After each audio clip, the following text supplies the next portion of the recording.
Welcome to the Building and Growing podcast. We're delighted to have Phil from Ashtons with us today. Phil, welcome. Thanks, Lucas. Hi, my name's Phil Mowat. I'm from Ashtons Franchise Consulting. So we're a franchise development company. So we help businesses to become franchises. Fantastic. We've been doing it for about 40 years, not myself, obviously, but company's been around 40 years. And we've helped some big UK brands become big franchise brands within the UK and globally as well. Excellent. And look, Phil, tell us about yourself. How did you come to be where you are today? Well, I worked in events, so I was an event manager, working in venues, selling the space, organising the events from the venue perspective. Yep. And then in 2009, my sister was a makeup artist.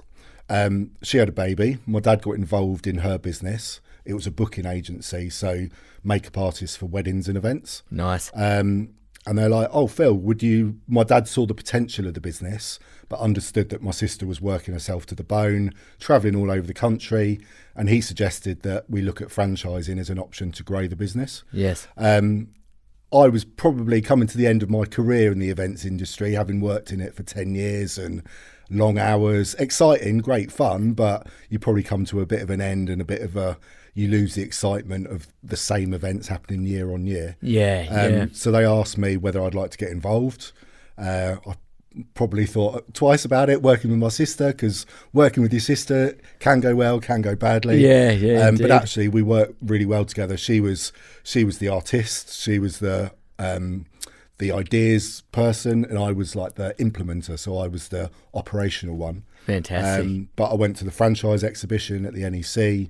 I actually met with Ashtons. They were called FDS at that time. Mm-hmm. I met with Ashtons. I met with lawyers. I went to seminars. Felt like I was back at uni, and we basically franchised the business. So I took my sister's idea, her paperwork, everything in her head, and we transformed it into a digital business. Found more makeup artists, turned some of them into franchisees, Fantastic. and grew the booking agency. Yeah. So it was great experience being self-employed at 29 years old, growing a business. Yeah. It was great fun. We had a studio in Shoreditch. We trained people to become makeup artists. And it gave me a really good grounding in how to franchise a business. Fantastic. Then from there, I'd always speaking to Ashtons. They were keeping the track of my career, and I worked with a couple of other franchise brands. And then Ashtons asked me to come and work for them as a consultant.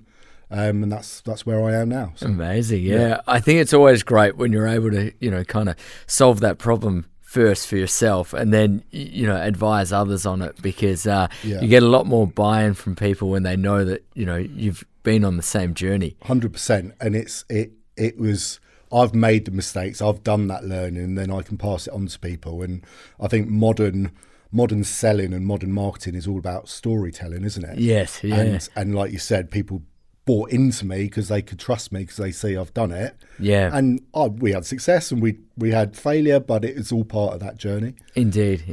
So that was it's a good part to tell other business owners, I know how you feel and understand cash flow problems, and oh my God, I'm working 16-hour days, but there's going to be an end to it once you can grow that network up. Yes, indeed. And look, today I guess is all about, answering questions about sort of, what it's like to open up and become a franchisor, with, I guess, the Ashtons perspective from, an operational standpoint and the key challenges, and then the Nefos Group's perspective in terms of, accounting and some of the financial impacts. So why don't we kick off from your side? So are you able to tell us, why people should become a franchisor? Well, there's reasons to become a franchisor and there's reasons not to become a franchisor. So I'll probably cover a few of them. But of course, obviously the main reason is to grow the business. It's to establish the business in other areas that you may not be in or you may not be able to access. And it's to grow the business and grow your own revenue. Yes. I think at the end of the day, 95% of businesses are there to make money. 95% of businesses should be there to build an asset that could potentially be sold. Yeah. And therefore becoming a franchisor, I say this to all my clients, you're starting a new business. Whatever you do at the moment, carry on doing that or forget about it, or have a team of people that run it for you. But understand that you're becoming a franchisor, which means you're finding new customers, i.e. franchisees. You're bringing them on, you're training them up, you're supporting them, and that's your role as a business owner. So in terms of reasons to grow, obviously get into new markets. Yep. There's far less capital expenditure, because if you can imagine, I don't know, I've got a chicken shop client in West London. Yes. They want to get to Manchester and they want to get to Leeds and Birmingham. It's going to cost them a lot of money to open and establish new businesses when the setup costs are 150k, 200k. Yeah. So by having a franchisee come on board, the franchisor is using the franchisee's money and time and expertise in order to build that location in that area. Indeed. So you're using other people's money, you're opening up in other areas, and you're getting your brand out there. So some people are quite protective about their brand, or quite, I just want a little thing. Franchising is not going to be for them, but for those people that have got really, oh my God, I love my brand and I want everyone to see it. Yes. Franchising is a real good goal to go towards. Indeed. And look, you mentioned there that effectively it is a new business because you're selling your franchise to franchisees. What sort of considerations should businesses have in terms of how can I sell this in a way that there's going to be a return on investment for the franchisee? Well, finances and numbers for me are everything. So when we start to work with a new franchisor client, we would always model what they've done in terms of their business. So we're looking, first of all, that they've proven that the business works. Yes. Ideally across a couple of locations or a couple of territories. Yep. Perhaps even having the business managed by someone else. Yeah. So they're not in it day to day.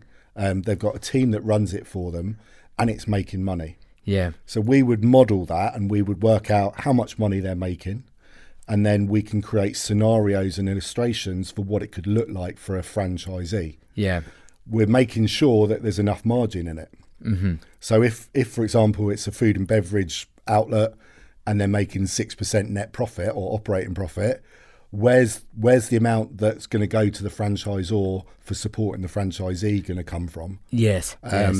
So we need to make sure that it's profitable for everybody. The franchisor will win. The franchisee will win more on an individual basis. But ultimately, whatever money the franchisee puts into the business, they're going to be able to make a return on investment.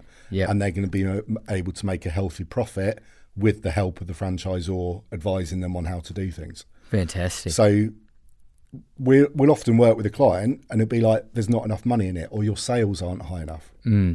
So using a food and beverage example, 10k a week income sounds quite nice, but actually probably that's not enough. Probably looking for 15, 20, 25k minimum a week. Yes. Yeah. So if we are working with someone, we would tell them, we don't think you're quite there yet. You need to increase your sales. You need to find a way to make more money because your margins are slimmer. Yeah, gotcha. But then something like bubble tea, we won't tell anyone, but the margins in bubble tea are crazy. Yes. And therefore you don't necessarily need to sell tons of bubble tea to make a good profit. Yes. If you can control your premises and your staffing costs. Fantastic. Numbers are everything, and that is definitely the starting point for any client, any person considering franchising. How much money the franchisee could make, how much money the franchisee will pay the franchisor to open up a franchise, buy into the brand. And then we'll look at how a franchisor can grow their network over a period of time and what the result is for them. So if they're making 5%, how many franchisees do they need at what level of turnover in order to get a return from their 5%? And then from there, we can create a franchisor P&L to say, right, if you have 40 franchisees by year 5, making £1 million each, and you take 5%, there's your income, and there's your costs. Fantastic. So don't get into franchising and think, oh, they've done it down the road, we're going to do it as well. Properly plan out all the numbers, and start with the end in mind. So, okay, we want 40 franchisees by year 5 because we know we're then going to make 200k net profit a year. Yes, yeah. And then you can reverse engineer it to get back to how you get to that point. Yeah, fantastic. So look, I guess that kind of leads me into the next question, which is, all right, let's say you've done the numbers, you've reversed engineered it, you've found that actually the numbers add up, and franchising is a fit for the business. What are the next steps from there? Okay, so I literally finished last night a phase 1 report for a client. Yes. Food and beverage as well. I'll stop going on about food and beverage. But so we've done the report, we've got the numbers. It's now up to her to decide, does she want to do it? Because I've helped her to understand the responsibilities of being a franchisor. Yes. In the UK, there's no legislation, which is a good thing, and it's a bad thing. Because it's a good thing because we're not held to rigid laws like they are in the US, and we don't have to do things in a specific way. Yeah. It's a bad thing because there are cowboys and cowgirls out there who take the piss a little bit and will do things not professionally, not ethically, and therefore tarnish the franchising name.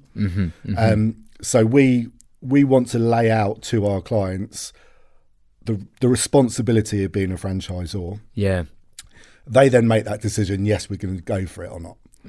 We'll then help them build their systems to ensure, for example, going back to my sister, it was great. Dining room table, pieces of paper, folders, organised, great. Yeah. But all in her head and all on pieces of paper. We had to translate that into a technology system. Yes. So when our franchisee in Newcastle was booking in weddings and events, we knew exactly what she was up to. Yeah. And it wasn't all on paper. Got you. Or if a makeup artist didn't turn up, we knew who the backup makeup artist was, and we had the number, and it was all online, and we could access it anywhere. Yeah. So building technology and systems and numbers and accounting software and good accountants, etc., is so vital. And it might be that the franchisor or the new franchisor needs to do some work before they can even start to franchise. Yeah, got you. So it could be we do a phase 1 work, they go off for 6 months and create bits, and then we start the franchising work. The franchising work consists of obviously a legal agreement through a qualified franchise lawyer, ideally. Yeah. That links into the operations manuals.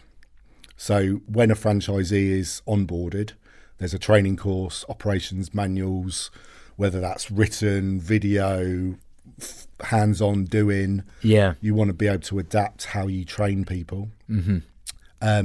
So it's tightly controlled. So they know, okay, here's all my obligations. These are the things that I need to do in order to be a franchisee. Yeah. And they've signed a legal agreement which says, I'm going to do these things. Yes. On a side note, franchisees aren't entrepreneurial people.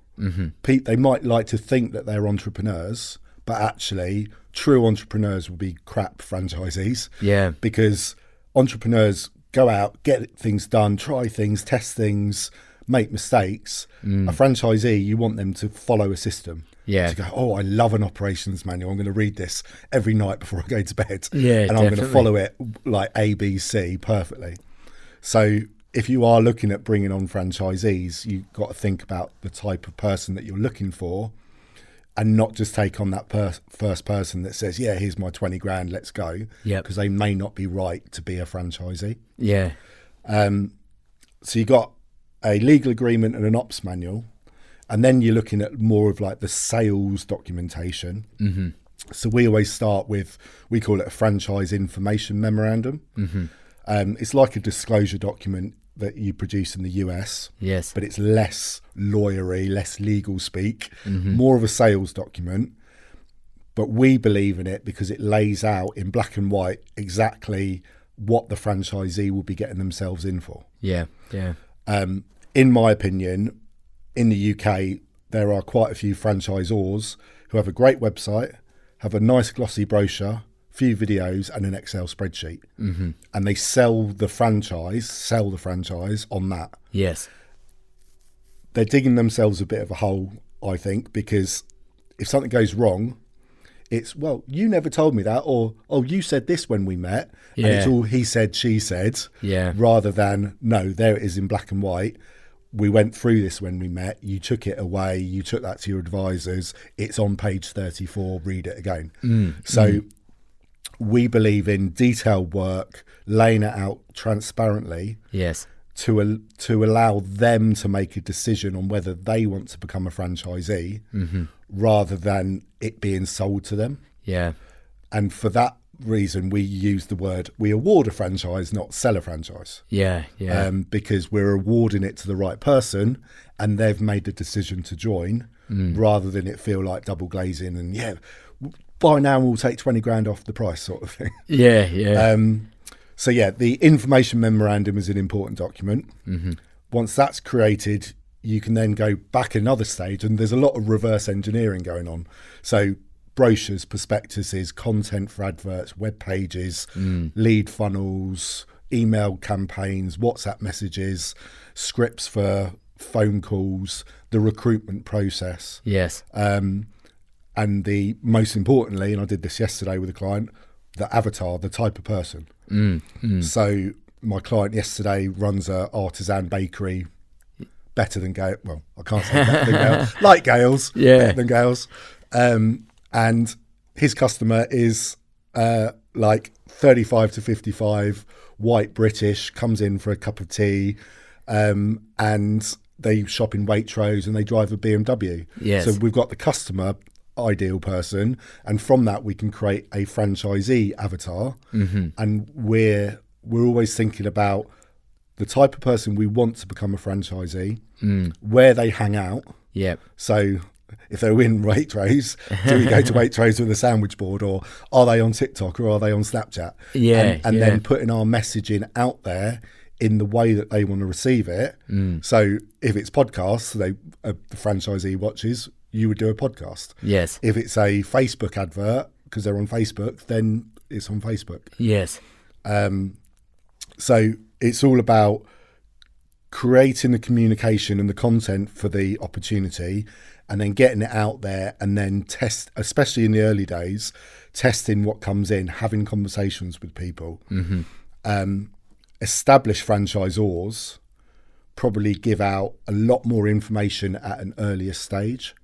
But for a brand new franchisor, it's a bit more of a tease. It's here, have this, and they're like, oh, this looks good, but I've got loads of questions. You want to speak to people in order to have conversations, so people either deselect themselves or you deselect them for you. And you get loads coming in at the top of the funnel, and then you get your franchisees at the bottom. Yes, fantastic. So it is hard work. Oh yeah, definitely.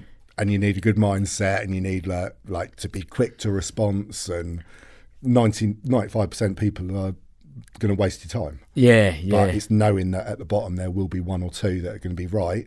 Once you've got that person, then you can go get more people and more. And build and keep awarding the franchisees out. Exactly. And I really liked what you mentioned before about the fact that, when you're selecting franchisees, you want to be selecting people that are going to be able to follow process and procedure. For example, like you mentioned accounting, it's super important that the franchisor is able to sort of build out what they want their chart of accounts to look like, and then get each of the franchisees to follow, that same chart of accounts, use the same accounting system, so that you're able to effectively measure how well they're performing, like for like. And then that extends beyond just, I guess, the accounting systems. Let's say they're using a CRM system for their end clients. Is each franchisee using the system the same way? Do the KPIs and the data within that system sort of align with what that franchisor wants to be measuring? And so I think, that's definitely a key part of selecting the right person. It's someone that, understands the importance of following those procedures and the fact that they will then follow them. Yeah, I think it's so important the franchisor is in control. And that comes down to how you're talking to people when they first inquire. Yeah. And then how you're explaining things and what goes into the information memorandum of, we use Xero.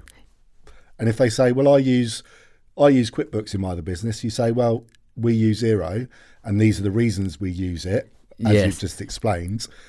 And you pitch it as it's for us to support you and us to help you and us to understand your figures. At the same time, you're also checking up on them and making sure they're doing things in the right way and not fiddling the system.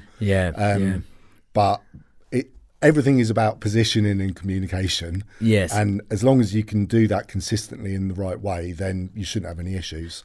But we would always recommend same accountancy software, same accountant if possible. Doesn't always happen. But accountants that we would recommend tend to go, we'll jump on Zoom and do help them get set up on Xero or give them some advice as part of their package fee and things like that. Yes, indeed.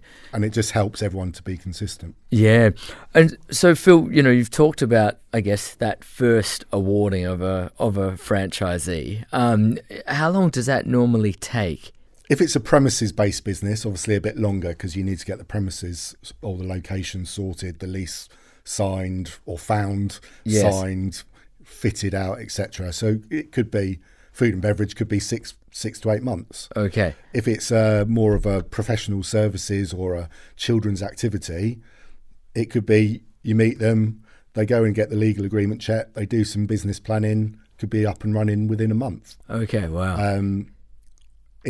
But then there's different businesses with different seasonalities and things like that. And quite often we'd work with a client and go, right, when do you want someone to start? When's going to fit in with your current workload? When is good to get them trained for them to be then busy in a busy period of the year? Yes. Like I work with a guy who paints tennis courts, repairs and paints tennis courts. Yeah. Super niche. No business in November to February. He'll wash a few courts. He'll go off to Thailand for a month in December and then work his rear off like over the summer. So there was no point taking a franchisee on in the summer because he was too busy. The campaigns were always based on September, October with a view to sign someone up in January, February to train them up in March and April so they're ready for the next season. That makes sense. So you just got to be sensible about your approach, really. Yeah, definitely. And what would then come next? I guess you've mentioned that you'll award one or two sort of franchisees, but then we talked at the beginning about that end goal being, say, 40 franchisees. Are there any sort of steps, say, over the first 18 months of what someone could expect? I think as the franchisor, the first few are the most important because you're going to learn about what you put down as your training plan. Yes. Actually, that was a bit rubbish. We shouldn't have done it like that. We need to do it like this. Yeah. So your first franchisees could be seen as pilots. Indeed. Testers. You'll learn a lot through them. It's paramount that you help them become successful because if they don't become successful, one, you'll become despondent. Yeah. You'll be like, oh, why aren't they not getting it? I'm telling them, but they're not doing it. You'll then maybe start to think it's you and your system, whereas it's actually just maybe your approach. So getting them up and running. So sign up a couple of people. Don't then try to be signing up 3, 4, 5 and 6. Yeah. Make sure 1 and 2 are successful and happy. Yes. Because after 3 or 6 months of them being successful and happy, when you get your next inquiry, you just say, I'll go and speak to Bob. Yeah. He's been our franchisee for 6 months. He'll tell you all about it. And you've changed the narrative of selling the franchise from, oh, will you be my franchisee, to, hey, yeah, we've got a couple. Go and speak to them. They're happy. They're cool. They're successful. And they sell the opportunity for you. And then it becomes much more about you picking the right people. Yeah. Rather than going, oh, I need someone. Indeed. So that would probably be a plan in terms of a franchisor in getting going. Once you get to, it depends on the business, but once you get to 4, 5, 6, then people start coming naturally to you going, oh, I've heard about this. This is great. I want to get involved. Yeah.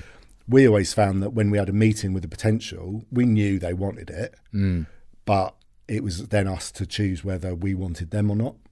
Yes. So it made our life a lot easier because they'd heard about what was going on, sort of thing. Indeed. But in terms of like that training course and that onboarding, yeah, it's definitely not a case of here's the ops manual, here's 5 days training, good luck. If it's a sales role, it's like literally doing the sales with them for a week or 2 weeks or 3 weeks or however long it takes. Yeah. And if that's cold calling or knocking on doors, and you need to help them build their confidence in walking into an office and going, hi, I'm Phil from X, Y, and Z, and this is what we do. You need to do that. Indeed. And you got to think back as a franchisor what you did when you first started the business. Yes. Yeah. And how you grew the business. And if that was knocking on doors, then the franchisee is going to have to go do that as well. Yeah. I think that's a really interesting point, because it's like, that franchisor, they were the ones that sort of started the business, but what you've been discussing in terms of what they're doing now when it comes to recruiting franchisees and then training them doesn't necessarily correspond to their new revenue streams, let's say, because they've gone from effectively making money from selling let's say if they're a bakery, selling bread, selling coffee, to now, I guess, having a completely different sort of revenue model of, I guess, a part of recurring aspect from the franchisee fee, royalties that come in. There might be sort of marketing expenses as well. So it's quite interesting to sort of look at that journey and see how, like they're training someone for these new revenue streams that they've acquired as a franchisor. Yeah, and at the start, you're making no money. If you've got one franchisee and you're making 5% off them, and they're doing no sales, you're making no money. Yeah. So there's a tipping point between carrying on running your business or having it managed for you, bringing in the revenue. And I think it's always good for the franchisor to have a territory, a location, especially in the early days, because it shows, like, I franchise the business. So it shows that the franchisor is doing the same as the franchisees is doing. Yes, and is not removed from it. But this goes back to the financial planning at the start and that piece of, okay, in year one, when you've got 2 franchisees and they're making 100 grand and you're making 5% of that, your income's only going to be 10 grand. Yeah. How are you paying the mortgage? Oh yeah, I hadn't thought of that. Okay, well, so you need to keep your business running. You need a manager in place, and it's the point where suddenly the revenue flips over to the franchisor is making more money from the franchise rather than their original business. Yeah. But yeah, you're right. You've got we call it a management service fee. Slightly different tax implications. Yes. Royalty is a money paid, whereas a service fee shows that the franchisor is supporting the franchisee. Indeed. Then technology fees, marketing fees. Franchisor could also make kickbacks or money from supplying. Yes. So let's think of McDonald's. Franchisee buys the goods from the head office. They rent the property from head office. They pay them a management fee. They pay them a marketing fee. Yeah. The 5% figure is actually going to be a lot more than that when you add it all up. Yes. Yeah. So a prospective franchisee should be doing their due diligence to really get to the bottom of those numbers. Indeed. To work out what it is. For example, makeup artists, we were VAT registered. They weren't, because they sat under the VAT threshold. Yes. So our figure was we charged 16% plus VAT. Yes. So actually it was more like 18.5 or 19%. Yeah. And we told them that. We explained it because we were ethical and proper, but some franchisors might go, oh yeah, it's 16%, and then hidden in the legal agreement it talks about being plus VAT. Indeed. Yeah. So there's things that franchisees should do before making a decision, and there's things the franchisor should do to plan that they're going to make enough money. Yeah. The other side is the initial fee. So in good franchising, you don't make money from the initial fee.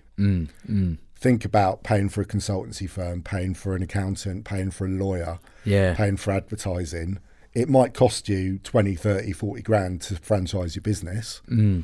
Therefore, you want the money you're getting from a franchisee as the initial fee is partly to cover that cost. Yes. To partly pay for the training, to pay for any marketing materials you give them.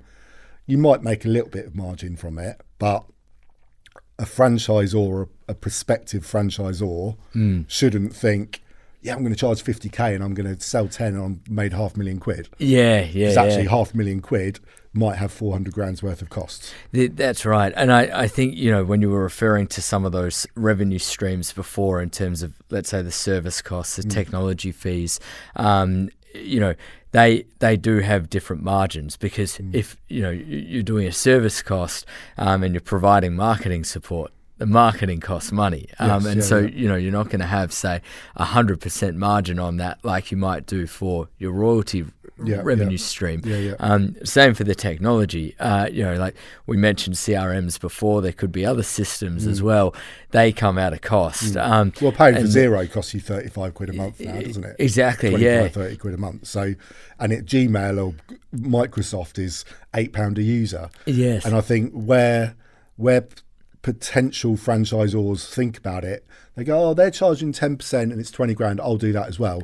But they haven't thought about the implications of, shit, I've got 100 franchisees on Microsoft, and that's costing me like 8 grand a month or whatever it is. Exactly. It all adds up. So it needs to be thought through to make sure that you're profitable as a business as well. Indeed, yeah. And the other piece you mentioned in terms of, let's say buying suppliers and then, potentially selling them on for, with a slight margin. So you get the economies of scale there.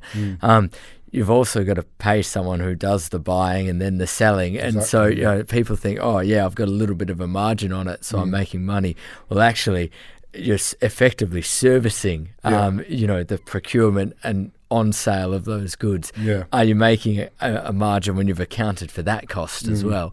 The best thing to do is to get them to buy direct from the supplier and get a commission or a kickback that you declare to the franchisees. Yes. And you manage the relationship to make sure that KFC don't run out of chicken like they did a few years ago. Oh, that's it. That was incredible. The buck does stop on you as the franchisor, but you are making a little bit of money and you're telling the franchisee about it. Yeah. The franchisee just wants to know that they're getting the best possible price, best possible service. Yeah. And they're not being ripped off by you as the franchisor, because over time franchisees will become, oh, I don't need this person anymore. I'm successful. And you want to ride through that teenage phase journey and get to adulthood and everyone's happy and everyone gets on with life. Indeed, that's right. And look, I mean, we've discussed a lot in terms of the revenue there. I think, something that's always important to mention as well is the tax implications. So how will that change? Some, I guess, revenue streams are going to come off corporation tax, let's say, but depending on, what's applied, and particularly for capital intensive businesses, you then start to have to look at all right, like maybe my capital gains treatment is now different compared to when I was running the business, now that I'm franchising the business. And so it's good to look both at the top but also at the bottom in terms of how that's going to impact your net income as a franchisor. And having separate limited companies or a right company structure, and then if you're going overseas, obviously that's going to change things as well because of different rules. And so that's your bag, so I'll leave that to you. No, indeed. Look, I mean, I think it's super important for businesses to know that, all right, if you start to operate internationally, there are some specific local laws and regulations that need to be taken into account. Operating businesses across markets, if you don't have the right structure, you can get exposed to corporate residency issues. We have VAT in the UK. Every country or most countries have their own equivalent thing of VAT. And so understanding those local regulations is super important so that then, you don't end up with a penalty later on. But look, I love how you mentioned operating internationally there. Do you want to talk a bit about why a franchisor would operate internationally? Again, to go around the world, and it's quite glamorous, isn't it? Yes.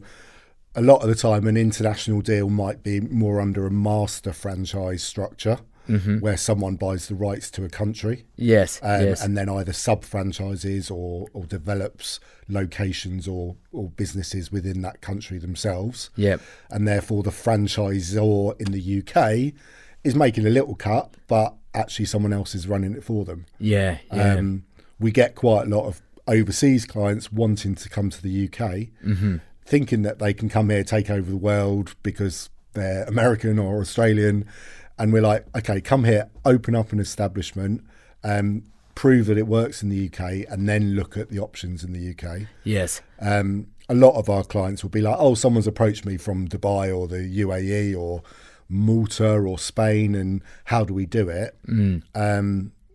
In fact, after this, I've got a call with a guy for Egyptian guys to open in Egypt, and there's very little rules in Egypt. Yes. But for us, it's the conversation about control and how he knows that they're declaring everything, and they're putting everything through the books and they're doing things in the right way. Yeah. And what we're designing is effectively like a franchise stroke license, because he knows he's not going to have massive control over them. Yes. He wants to get a certain amount from them. He wants to make money from them. They want what he's got. So it's coming to a negotiation of how that's going to work. And therefore, the franchise, he isn't franchising in the UK yet, but if he does, it'll be completely different in the UK to that structure in Egypt. Indeed. So it's just working through as opportunities arise. But then if you look at established UK brands that have then gone overseas, they've done it in a very structured way, built up the UK, got that reputation, built the structure, and then knew, okay, we're going to go to Canada first, because Canada is a lot easier than the States. Yes. Or we will avoid Australia first because they've got tight franchise rules and laws. So go to countries that it's going to be easier to do in, build the footprint, and then you can build from there. Indeed. We as a firm, we will know consultants and lawyers and accountancies in various countries. Yes. So we would put our hands up and go, we can't deal with Saudi Arabia, for example, because we know there are tighter rules. Yeah. And therefore go and speak to, we've done this work with you, now go and speak to this person who's going to help you further. Yeah, indeed. And look, Phil, we've talked a lot about the opportunities so far. Are there any sort of key challenges you think people should be aware of before making a decision to franchise? It's hard work. It takes time. How long have we got now? It's hard work. It takes time. You need a strong mindset. You need to think outside the box, especially in terms of content and marketing. Yes. Not to have a dig at the industry, but I think quite a few people are very set in their ways. Yeah. This is how it's been done. This is how it's been done for 20 years. Let's keep carrying on and we'll get there. Yes. The franchisors that I see that are exploding and managing that explosion, positive explosion, are the ones that are creating amazing content day in, day out. They're all over the place. Yes. And they're not advertising on a franchise website and that's it. Yeah. Because advertising on a franchise website will get you leads and it will get you franchisees, but it will get you people that are already looking at franchising. Yeah. What good franchisors are trying to do is look at their avatar and go, where are they hanging out? Yes. And how do we get to them?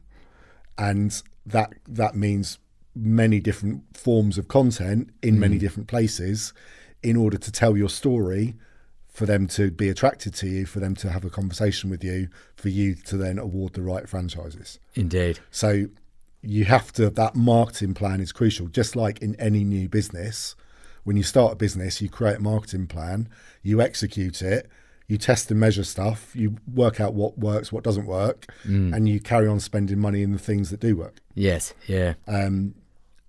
So it's hard. Yeah, indeed. But once you get going, it becomes a lot easier to find franchisees. It's then about managing the franchisees and managing their performance, pushing them, because a lot of people will be like, oh, I'm making 100 grand now, I'm happy. But you want them to make 200 grand. But you're not going to make everyone want to make 200 grand. So then you have to work out, how do we get this set to make 200 grand? Yes. Yeah. So it is about performance management and coaching and mentoring and celebrating success and being there when things are a bit crap for people. And it's a supporting business. Fantastic. So if you hate supporting people, then not don't for become you. a franchisor. Indeed. Look, Phil, we've covered a lot today in terms of what you should consider when you become a franchisor. How to recruit and award franchisees effectively. The changes in the revenue structure, the importance of bringing in good systems, accounting systems, CRM systems, and other tech to help franchisees scale. Is there anything else that you want to add before we wrap up? I think I'm a planner and I love an Excel file. Yes. So in my book, it's all about working through exactly whether it is right for you or not, and getting detailed enough or getting support from people to get it detailed enough to fully understand the implications of it. Yeah. Because there are lots of people that will try to franchise their business. They put adverts out there, they get the wrong people in, or nothing happens, and they get despondent, and it's like, oh, that was a waste of time. Yes. But very cheesy, like you build a house, you put proper foundations in, Indeed. you put a proper plan in place, it makes the house stronger and last longer. Yeah. So by planning it out properly at every level, at the right time, you can have more chance of success. Fantastic. That's great. And Phil, a final question. You've worked with businesses across a range of different industries. You yourself have been a franchisor. This, I guess, question doesn't have to be franchise specific. It can be about business in general or life in general. But are there any sort of key takeaways that you've learned that, you want to share with the audience? The human race are weird people. And I think franchising is all about systems and processes and replication.